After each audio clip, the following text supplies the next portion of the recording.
Welcome to my YouTube channel. ಎಲ್ರಿಗೂ ನಮಸ್ಕಾರ. See, look this question. A farmer borrowed a sum of 10,000 rupees from a bank at 5% rate of interest per annum.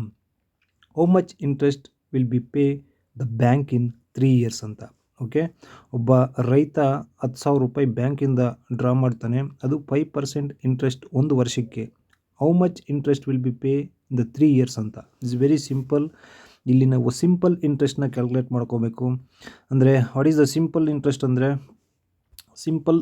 ಅಂದರೆ S I is equal to principal amount into rate of interest into how many tenure, right. Principal amount ಅಂದರೆ 10,000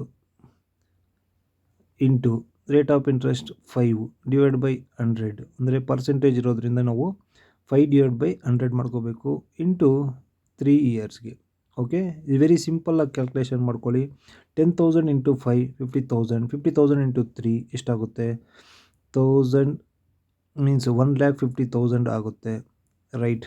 divided by 100, right. 80 cancer. The answer is equal to 1,500 is a answer, is right. ನೋಡಿ, ಇಲ್ಲಿ options ಕೊಟ್ಟಿದ್ದಾರೆ. 30,000 ಕೊಟ್ಟಿದ್ದಾರೆ, 1,500 ಕೊಟ್ಟಿದ್ದಾರೆ, 500 ಕೊಟ್ಟಿದ್ದಾರೆ, 11,500 ಕೊಟ್ಟಿದ್ದಾರೆ. ನಮ್ದು right option is option B, 1,500 rupees.